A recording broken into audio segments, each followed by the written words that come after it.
Welcome to So Into Bourbon, everybody. And this is a special episode. It is the 2023 Year in Review episode. So stupid. There's no point to this at all.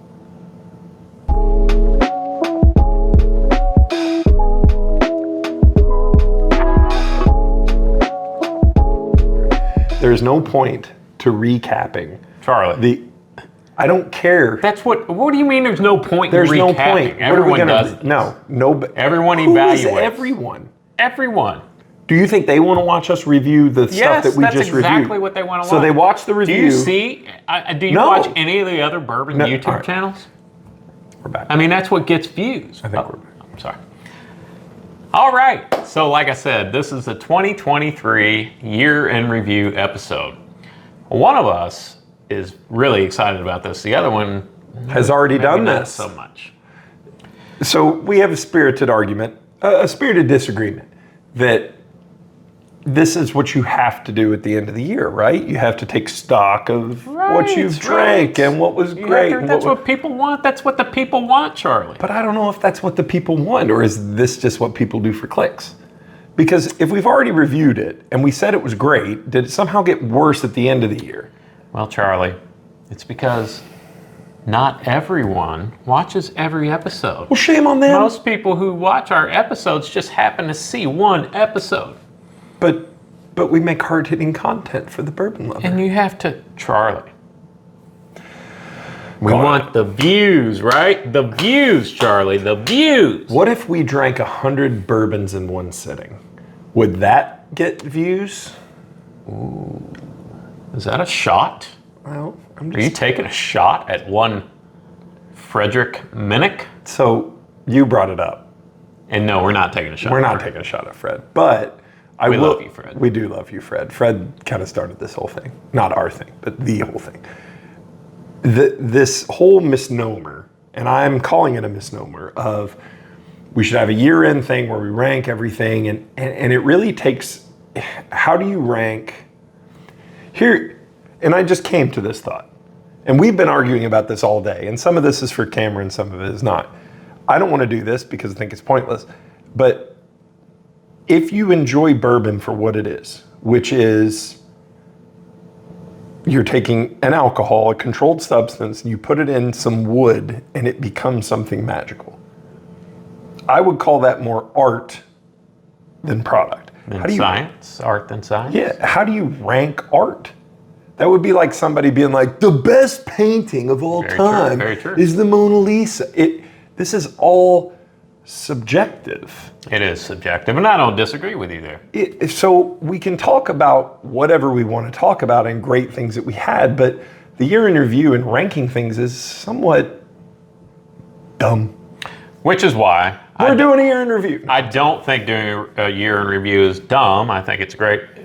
Most people, even in their regular lives, they look back on the past year, see what they did that they liked, what they didn't like, what they want to do again next year, what they don't want to repeat again next year. So really, and here's where Charlie and I agree, is I think a lot of these rankings are just complete BS. BS. Best bourbon of the year, Jim Beam Black. Unless you've tasted every single product on the market. And even if you've tasted every single product on the market, your taste is different than mine. It's different than Bob's. It's different than Joe's. So, has your taste changed in 2023? Absolutely. Mine as and they continue to change. So, what I would like to do is kind of review some of the things that we've had this year. And we have had we've drank a lot of different whiskeys this year, right? We have. But in the grand scale of everything, it's a minuscule amount of whiskey. So I'm not going to tell you anything's the best. I'm going to run through some things and say, hey, I really enjoyed this. This is one of my favorites of this year. Okay. Or this is one that kind of disappointed me, or this is one that kind of surprised me. I can get behind this. Absolutely. Let's do it fast because I want to do something else. All right. So let's start. Okay. You start. You and I. Uh-huh. We kind of enjoy Ryes, right? Once or twice. Yeah. So I wanted to kind of run down some of my favorite Ryes of the year. Okay. I have a favorite Rye of the year. Okay. And I just want to point one thing out here. This doesn't necessarily mean that it was made in 2023 or released in 2023. This is just, everything we talk about today is based on what we have tasted for this YouTube show, right? Yep, calendar year Okay. in our show. So, all right, now that we have that out of the way. Okay. No, it sounds like you have something the person who didn't want to do this really had something they wanted to say.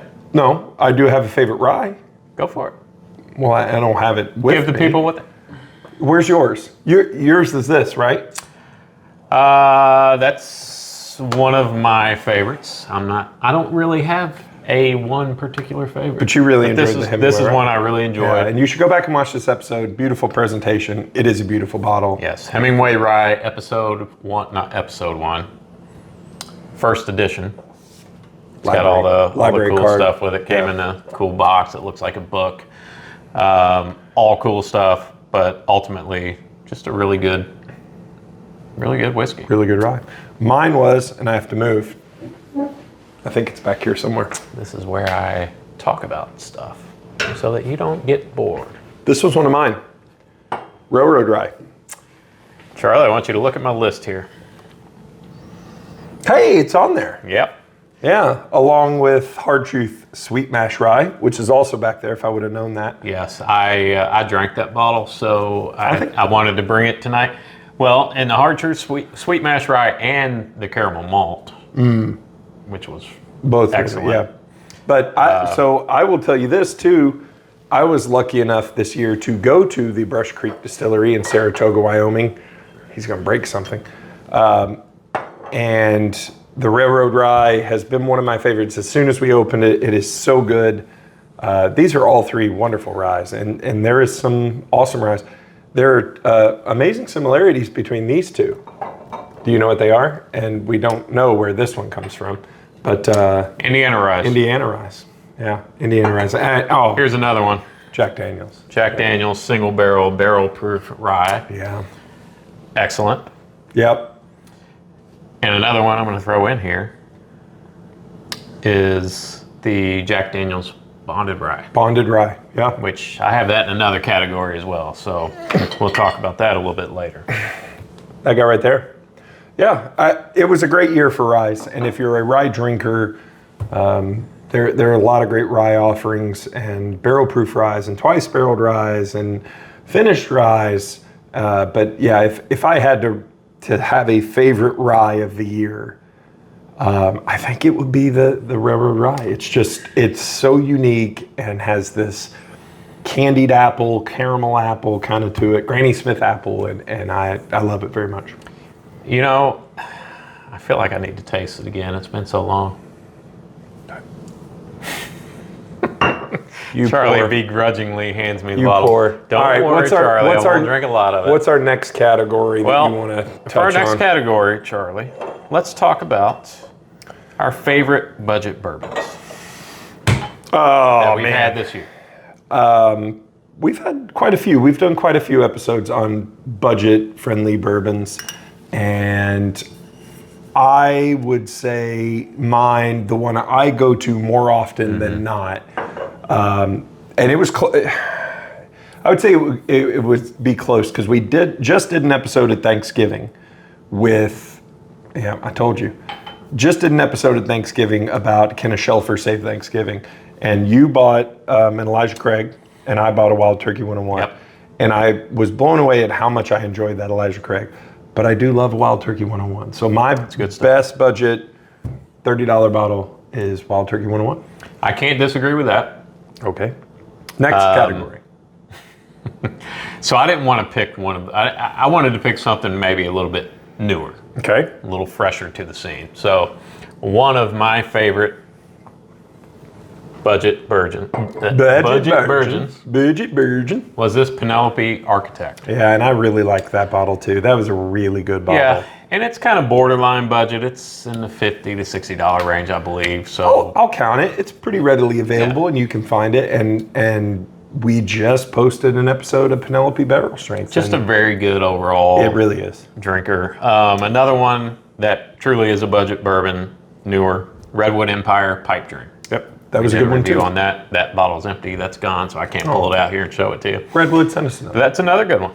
Yep. All right, next category. All right, next category.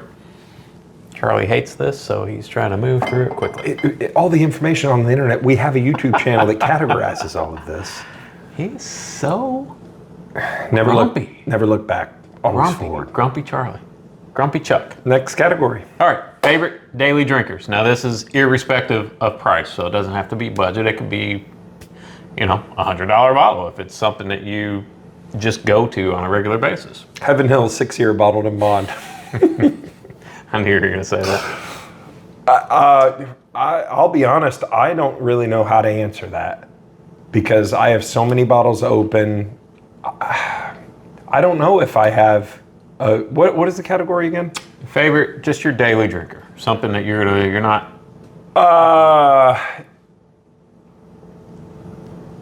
You go, and I'll see if I agree with Okay, you. so I've got a couple. Okay. Old Forester 1910. Can't go wrong with it. Love it.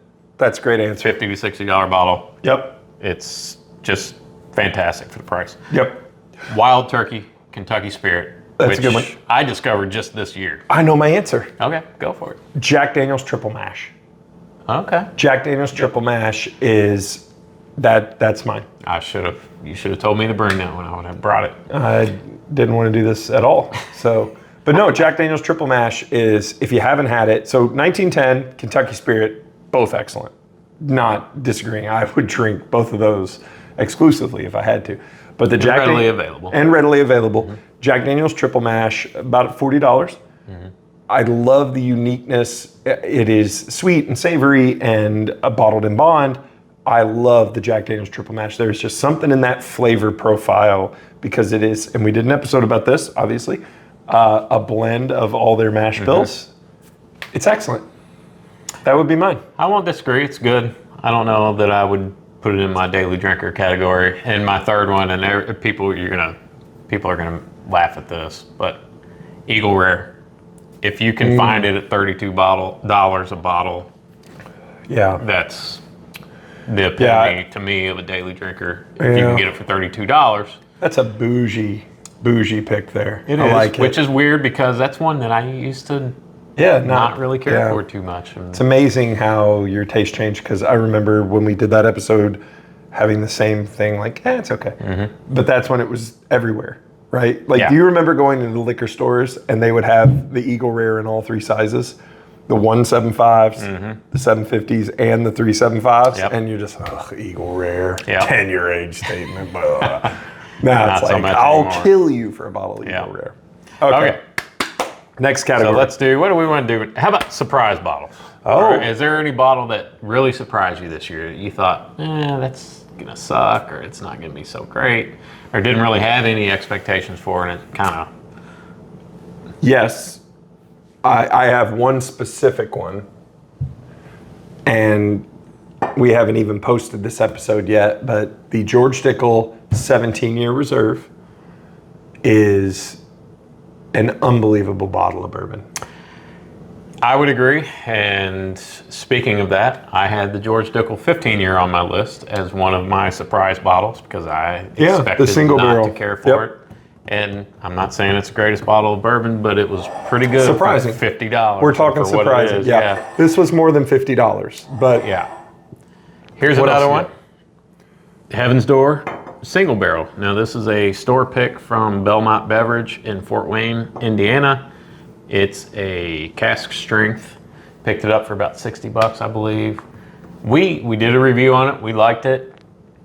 It didn't blow us away, right? It was pretty solid. Okay. And you never know what you're gonna get with these, celebrity backed bourbons. Well, the main reason I put this on my list is because I kind of revisited this a week or two ago. True. Yeah, a week ago he texted me. Yeah. I'm gonna tell the story. So he texted me and he goes, dude, bruh, I just poured that Heaven's Door over a cube of ice, and it is like, what'd you call it?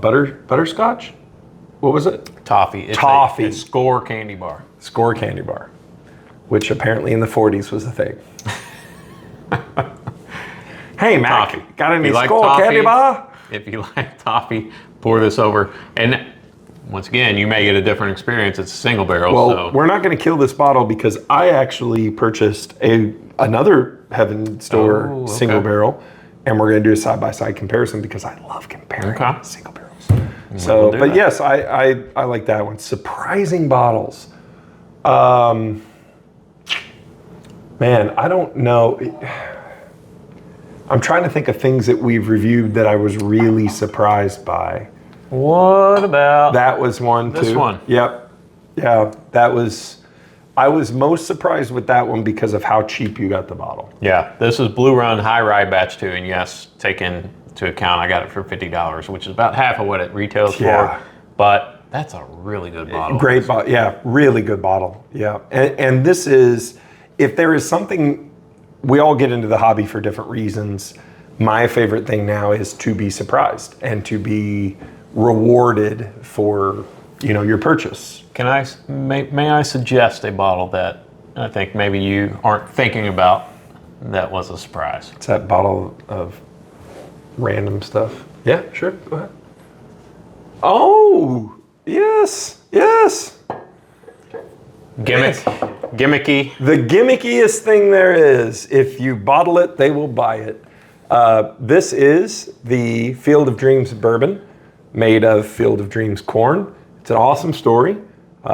You should go back. We're not going to recap everything because I want to keep this thing moving. But I was surprised at how just solid of a drinker this was. Yeah, I think we were both surprised. I expected it to be absolute trash.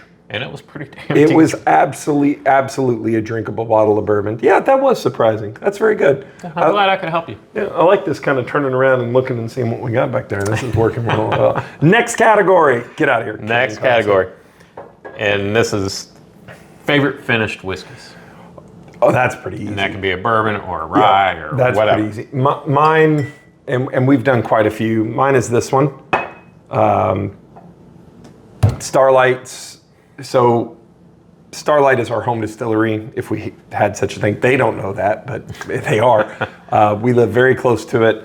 They are one of the best in the business at finished products. And tell them what this is. And this is their Amberana rum finished. And so this is their cigar batch, but it's an Amberana rum rather than just an Amberana. And I just remember, and I haven't had this since we did the episode, but I remember being floored by this one. Yeah. Absolutely floored. Charlie, this is one that I was going to put on my list, but I knew you were going to put it on yours, so I left it off. And if you watched any of our previous episodes, I have a love-hate relationship with their Amberana finish. But this one, the Amberana rum barrel, I feel like they finally just dialed the Amberana finish into perfection. And that's a really, really good bottle. That's so dumb. It's a good one, isn't it? It's so stupid. Yeah, that was my favorite finished. What was yours? This is one of them. I'm not going to say it's my absolute favorite, but this is one of them. This is the Bardstown Bourbon Company Founders KBS Stout finished. Just a very, very unique flavor profile. I remember drinking this one and thinking, when you have a finished product, you buy something like, how many people out there have bought like a honey barrel and expected honey and you don't get honey? Right. And you're like, oh, this is not very good. This tastes like bourbon that's been aged in a Kentucky breakfast stout. Very unique. It is very good.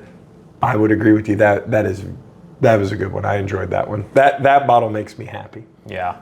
And one we recently did, Angel's Envy Cask Strength Bourbon, that was freaking excellent.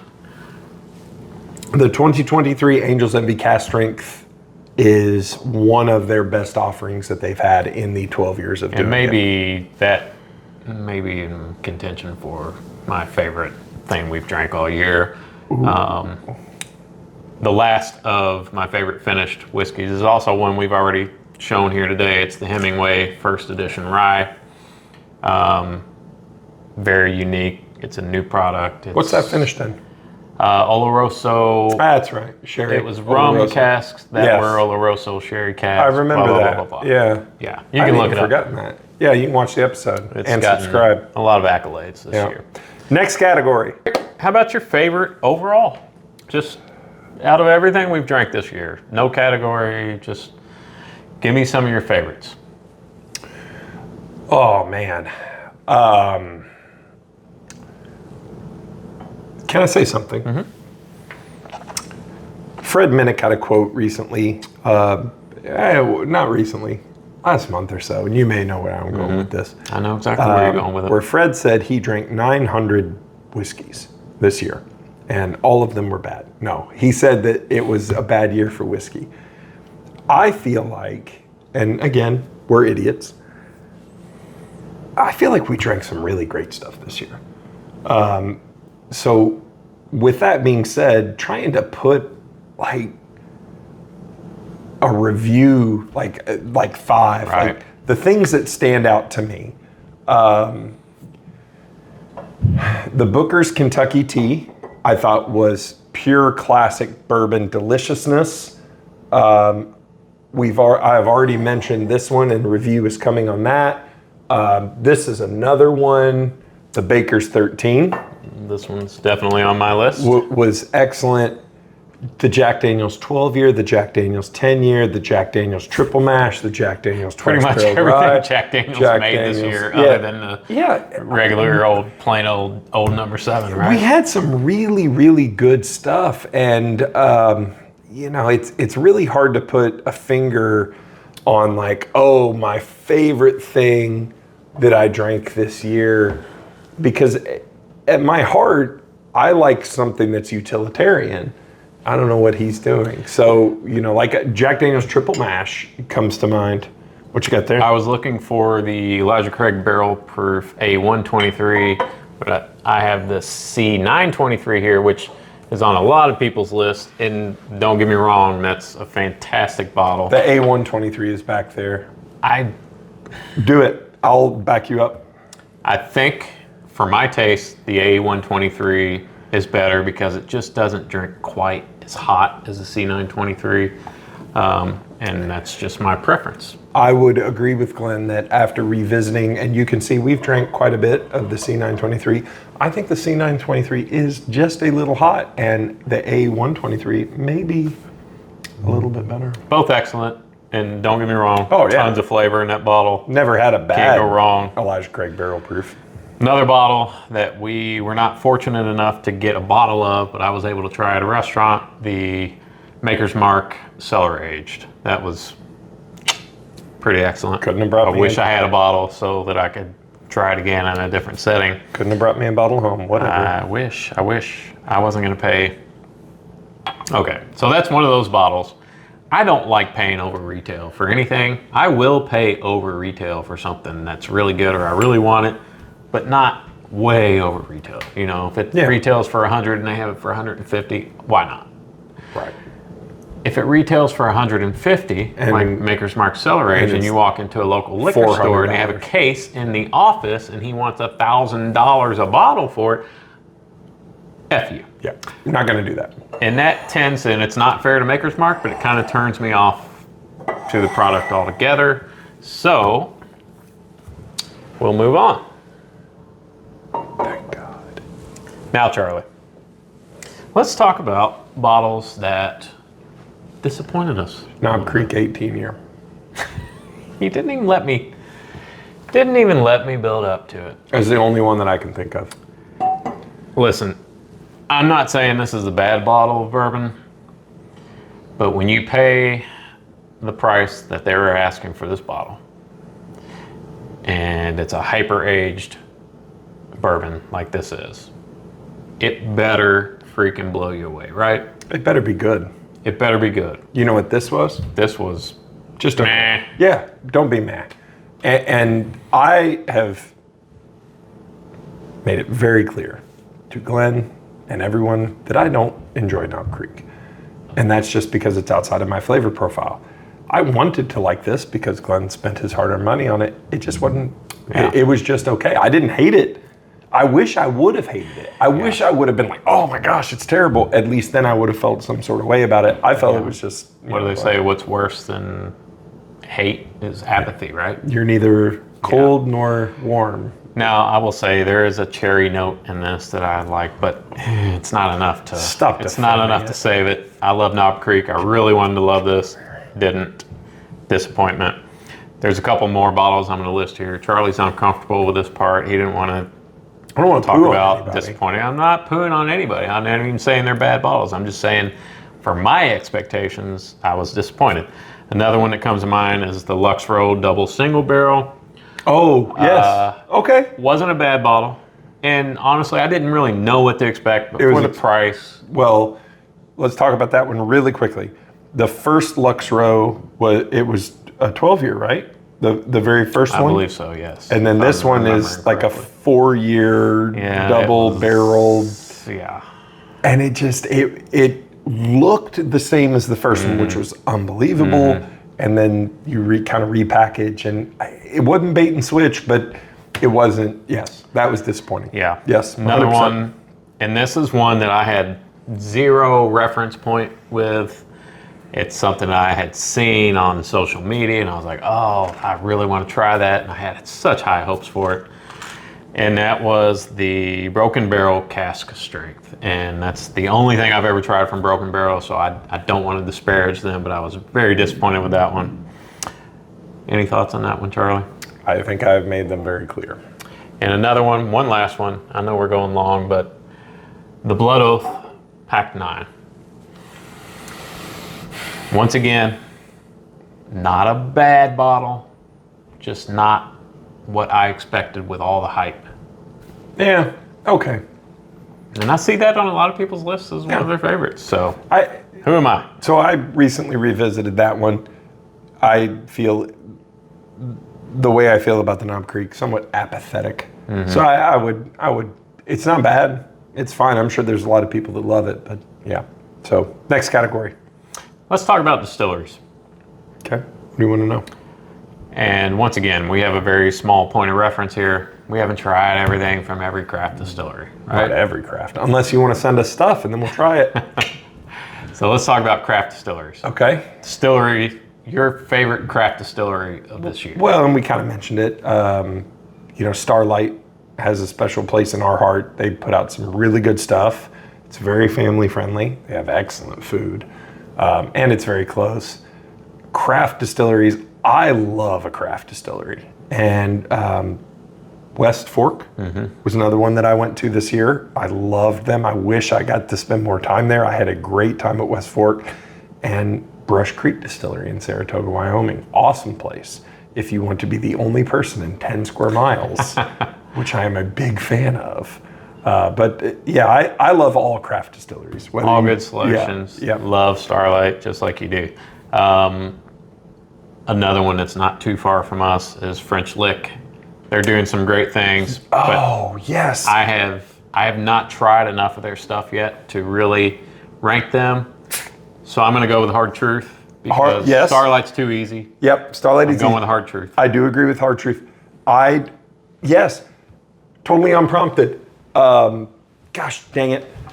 We haven't even done an episode about this. I think I've told you about this, but Spirits of French Lick, this is the Matty Gladden Barrel Series. This is a single barrel, 5.5 years old, and this was an incredibly surprising. I'm not going to tell you all about it because we're going to do an episode about it because I want Glenn to drink it. But yes, Spirits of French Lick is another one. If you come up to the Bourbon Trail and you do the Bourbon Trail, don't forget about your neighbors to the north. Come over to the sunny side of the river. We got some really good distilleries: Starlight, Hard Truth, Spirits of French Lick, West Fork, some really good stuff. And if you're scheduling tours at the last minute, you may have a little bit more luck with Starlight or French Lick or... And I've said it before and I've said it again. I love a craft distillery because no matter who you are and what time you're there, they are always excited you're there because you matter to them. Like you're not just another number and ticket through the turnstile. You're helping keep that business afloat. All right, Charlie. What? Let's get to the end here. All right. What are we picking? Let's talk about distilleries overall.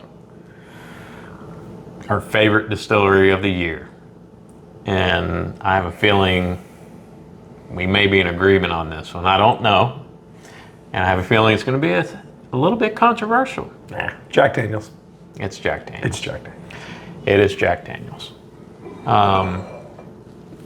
I hate to do it because it's such a mass-produced product. But it's such a big it's player. But it's not. It's genuinely not. And if Jack Daniels put out something that wasn't all of these bottles. That's it. And this isn't even all. We have more. The triple mash is in here. Yeah. The bonded rye, which right here. was somewhere back. Yeah, there you go. The triple mash. I mean, they just continued. I don't think we had anything from Jack Daniels that we did not just like, but love. And this was an easy no-brainer. Not that there are bad distilleries or distilleries that are putting out bad product or doing bad things, but when you look at a lineup like this, and I know, to your point, controversial, bourbon, Kentucky, Jack Daniels says, hold my beer, and I'll do this. And this is the one selection tonight that I think I would stand behind and say, I would argue with you over this one. And I have, true story, I have gotten into arguments about this, and people have questioned my credibility, which I have absolutely none. But my response to them is just very clearly, you haven't tried any of it. Mm-hmm. If you've had the 10 and the 12 and the twice barreled American finished malt, single malt, whatever that's called, and the twice barreled rye, any of the barrel proof, and we're not even taking into consideration how good just a plain old Jack Daniels barrel proof single barrel that you can get in any store is. Jack Daniels is the winner. 100%. 100%. Charlie, I strongly feel like you enjoyed doing this episode. I mean, not really. But, it's done now. And now you've watched. A little excited. Not really. I was excited about drinking.